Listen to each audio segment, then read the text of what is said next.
வணக்கம். நம்ம எல்லாருக்குமே ஒரு ஆசை இருக்கும். ஒரே நைட்ல நம்ம ஃபைனான்ஷியல் லைஃபே மாத்திர முடியாதான்னு. ஆனா இன்னைக்கு நாம பெரிய பெரிய கோல்ஸ பத்தி பேச போறதில்ல. அதுக்கு பதிலா சின்ன சின்னதா ஆனா தொடர்ச்சியா பண்ற மாற்றங்கள் மூலமா எப்படி ஒரு பெரிய வெற்றிய அடையலான்னு தான் பார்க்க போறோம். இது புகழ்பெற்ற அட்டாமிக் ஹேபிட்ஸ் புத்தகத்தோட கொள்கைகளை அடிப்படையா வச்சு நாம செய்ய போற ஒரு அலசல். சரி, இத ஒரு நிமிஷம் யோசிச்சு பாருங்க.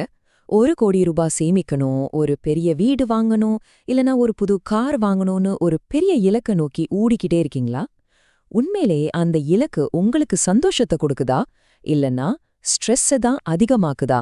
ஒருவேளை நம்மளோட அப்ரோச் தான் தப்பா இருக்கோ? இங்கதான் விஷயமே இருக்கு. பிரச்சனை நம்ம லட்சியத்துல இல்ல, அத அடைய நாம தேர்ந்தெடுக்கிற வழியில தான் இருக்கு. கோல்ஸ்ங்கிறது ஒரு கனவு மாதிரி, ஒரு டெஸ்டினேஷன். ஆனா சிஸ்டம்ஸ்ங்கிறது அந்த இடத்துக்கு போக நாம தினமும் போடுற பாதை. நாம அந்த டெஸ்டினேஷனையே பார்த்துக்கிட்டு இருக்க கூடாது. நாம போற பாதையில, அதாவது நம்ம சிஸ்டம்ஸ்ல தான் நம்ம கவனம் இருக்கணும். ஏன் இந்த பெரிய கோல்ஸ் மட்டும் நம்மள அடிக்கடி கைவிட்டுடுது? நான் என் சொந்த கதைய சொல்றேனே கேளுங்க. எனக்கு பல வருஷமா ஒரு ஆசை, 6 பேக் வைக்கணும்னு. ஆனா ஜிம்முக்கு போகவே முடியல. அப்புறம் நான் என் கோலையே மாத்திட்டேன். என்னோட கோல் என்னன்னா, காலையில எந்திரிச்சதும் ஜிம் ஷூவை மாட்டிக்கணும். அவ்வளவுதான்.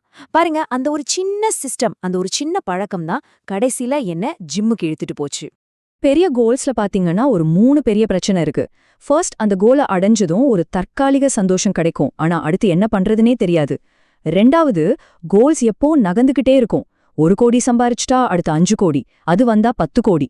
இதுக்கு ஒரு முடிவே இருக்காது, திருப்தியே வராது. கடைசியா ஜெயிச்சவங்க தோத்தவங்க 2 பேருக்குமே ஒரே கோல் தான் இருந்திருக்கும். ஆனா அவங்கள பிரிச்சு காட்டுறது எது தெரியுமா? அவங்களோட சிஸ்டம்ஸ் தான். இப்போ நம்ம பாக்குற இந்த மொத்த விஷயத்தோட மையமே இந்த ஒரு கோடு தான். ஜேம்ஸ் கிளியர் என்ன சொல்றாருன்னு நல்லா கேளுங்க. நம்மளோட பெரிய ஆசைகள் நம்ம வெற்றிய தீர்மானிக்கிறதில்ல.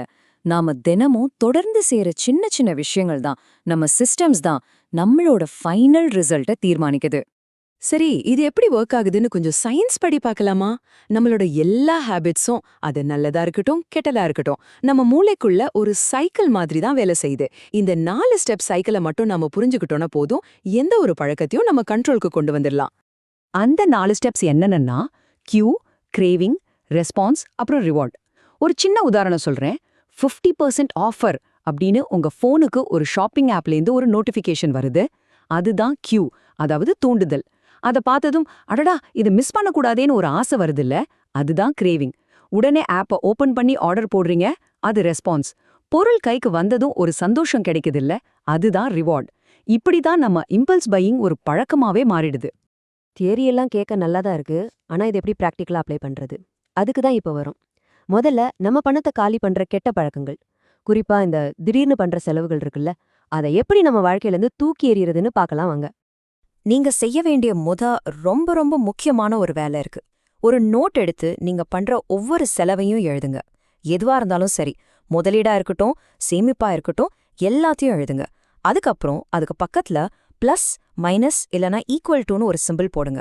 கிரெடிட் கார்டுல ஓவரா செலவு பண்ணீங்களா, அது மைனஸ். புதுசா ஒரு எஸ்ஐபி ஆரம்பிச்சிங்களா, அது பிளஸ். இதை நேர்மையா பண்றது கொஞ்சம் கஷ்டம்தான், ஒத்துக்கிறேன். ஆனா இதுதான் ஃபர்ஸ்ட் ஸ்டெப். ஒரு கெட்ட பழக்கத்தை ஒழிக்கணும்னா முதல்ல அதுக்கான தூண்டுதல், அதாவது அந்த கியூவை நம்ம கண்ல படாம பாத்துக்கணும். தேவையில்லாத பிராண்ட் இமெயில்ஸ் வருதா, உடனே அன்சப்ஸ்கிரைப் பண்ணுங்க. ஷாப்பிங் ஆப் நோட்டிஃபிகேஷனை மியூட் பண்ணி வைங்க. அடிக்கடி யூஸ் பண்ற ஆப்ஸ்ல இருந்து லாக் அவுட் பண்ணிடுங்க. சிம்பிள். தூண்டுதலே இல்லைன்னா பழக்கமே ஆரம்பிக்காது இல்லையா? அடுத்த ஸ்டெப் என்னன்னா, அந்த தப்பான வேலையை செய்யறதையே கஷ்டமாக்கிடணும். தேவையில்லாத சப்ஸ்கிரிப்ஷன்ஸ்க்கெல்லாம் யூபிஐ ஆட்டோபே செட் பண்ணி வச்சிருக்கீங்களா, உடனே கேன்சல் பண்ணுங்க. ஆன்லைன்ல சேவ் பண்ணி வச்சிருக்க கார்டு டீடைல்ஸ் எல்லாத்தையும் டெலீட் பண்ணுங்க. இப்படி பண்ணிட்டீங்கன்னா திடீர்னு எதையாவது வாங்கணும்னு தோணுனா கூட கார்டு நம்பர் தேடி சிவிவி போட்டு அதுக்குள்ளேயே அந்த ஆசை போயிடும். இந்த மாதிரி ஒரு உராய்வை உருவாக்குறது தான் நம்மள தப்பு பண்ண விடாம தடுக்கும். கடைசி ஸ்டெப், அந்த கெட்ட பழக்கத்தினால கிடைக்கிற ரிவார்டை திருப்தி இல்லாததா மாத்தணும். உங்க ஃப்ரெண்ட் கிட்ட சொல்லுங்க, மச்சி இந்த மாசம் நான் தேவையில்லாம செலவு பண்ண மாட்டேன் அப்படின்னு. சொல்லிட்டு மீறினா ஒரு மாதிரி இருக்கும்ல, அது நம்மள கண்ட்ரோல் பண்ணும். இல்லனா 1 in 1 out ரூலை ஃபாலோ பண்ணுங்க. சிம்பிள். ஒரு புது ஷர்ட் வாங்குறீங்களா, அப்போ ஒரு பழைய ஷர்ட்டை தூக்கி வெளியே போடணும். இப்படி பண்ணா புதுசா வாங்குறதோட சந்தோஷமே பாதி குறைஞ்சிடும். ஓகே, கெட்ட பழக்கத்தை எப்படி உடைக்கிறதுன்னு பார்த்தாச்சு. இப்போ காயினோட இன்னொரு சைடு, இதே ரூல்ஸை வச்சு பட்ஜெட் போடுற மாதிரி ஒரு நல்ல ஃபைனான்ஷியல் ஹேபிட்டை எப்படி உருவாக்குறதுன்னு ஒரு சிம்பிளான 4-வீக் பிளான்ல பார்க்கலாம். இதோ பாருங்க, இதுதான் உங்களுக்கான அந்த 4 வார பிளான். ரொம்ப சிம்பிள். ஒவ்வொரு வாரமும் ஒரு ரூலை ஃபாலோ பண்ண போறோம். அதை தெளிவாக்கணும், கவர்ச்சியாக்கணும், ஈஸியாக்கணும், கடைசியில திருப்தியா இருக்கணும். இதுல பெஸ்ட் பார்ட் என்ன தெரியுமா? ஒவ்வொரு வாரமும் நீங்க ஸ்பெண்ட் பண்ண போறது வெறும் 5 நிமிஷம்தான். முதல் வாரம் உங்க டாஸ்க் ரொம்பவே சிம்பிள். ஒரு பேப்பர் எடுங்க, நான் ஏன் இன்னும் பட்ஜெட் போட ஆரம்பிக்கலன்னு ஒரு கேள்வி கேளுங்க. அதுக்கு வர்ற பதிலை எல்லாம் எழுதுங்க. நேரமில்ல, எப்படி பண்றதுன்னே தெரியல, போர் அடிக்குது, மனசுல என்ன தோணுதோ எல்லாத்தையும் எழுதுங்க. என்னடா இது இவ்ளோ சிம்பிளா இருக்குன்னு நினைக்காதீங்க. பிரச்சனையோட ஆணிவேரை கண்டுபிடிக்கிறது தான் முதல் ஸ்டெப். 2வது வாரம் பொதுவா பட்ஜெட் போடுறதுன்னா நிறைய பேருக்கு போர் அடிக்கும். அதை நாம கொஞ்சம் அட்ராக்டிவா மாத்தணும். எப்படின்னா, உங்களுக்கு ரொம்ப பிடிச்ச ஒரு விஷயத்தோட இதை சேர்த்து செய்யுங்க. உதாரணத்துக்கு, ஒரு நல்ல காஃபி குடிச்சுக்கிட்டே பட்ஜெட் போடலாம். இல்லனா பிடிச்ச பாட்டை கேட்டுக்கிட்டே செலவை கணக்கு பார்க்கலாம். ஐடியா என்னன்னா, போர் அடிக்கிற ஒரு விஷயத்தையும் ஒரு நல்ல ஃபீலிங்கையும் ஒன்னா சேர்க்கறது தான். 3வது வாரம் இது ரொம்பவே முக்கியங்க. ஒரு நல்ல பழக்கத்தை நம்ம விடாம செய்யணும்னா அதை முடிஞ்ச அளவுக்கு சிம்பிளா, ஈஸியா மாத்திரணும். டெக்னாலஜியை நமக்கு சாதகமா யூஸ் பண்ணிக்கணும். Current bill, phone bill, credit card bill, SIP எல்லாத்தையும் ஆட்டோமேட் பண்ணிடுங்க. மாசம் பணம் தானா சரியான இடத்துக்கு போயிடும். நீங்க ஒவ்வொரு தடவையும் ஞாபகம் வச்சு கஷ்டப்படவே தேவையில்ல. 4வது வாரம், அதாவது கடைசி வாரம், இப்போ நாம செஞ்சதுக்கான பலனை பாக்குற நேரம். இந்த மாசம் உங்க பட்ஜெட் எடுத்து பாருங்க. எவ்ளோ சேமிச்சிருக்கீங்க? உங்க செலவுகள் கண்ட்ரோலா இருந்ததா? இந்த சின்ன சின்ன வெற்றிகளை பார்க்கும்போது ஒரு சந்தோஷம் வரும் பாருங்க.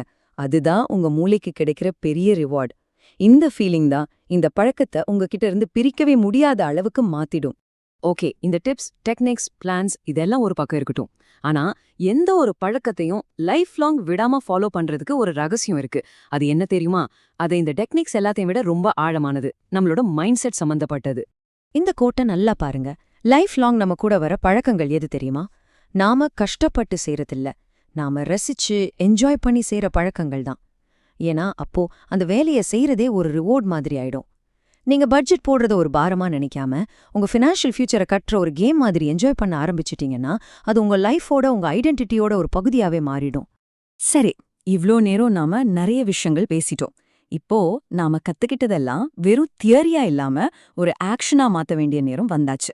அதுக்கு நான் உங்களுக்கு ஒரு சிம்பிளான ஆனா ரொம்ப பவர்ஃபுல்லான ஒரு சேலஞ்ச் கொடுக்க போறேன். இது ரொம்பவே சிம்பிள். ஒவ்வொரு ஞாயிறும் கரெக்டா மதியம் 12 மணிக்கு இந்த பதிவோட பின் செய்யப்பட்ட கமெண்ட்டுக்கு வாங்க. அங்க நான் ஒரு புது கேள்வி கேட்டிருப்பேன்.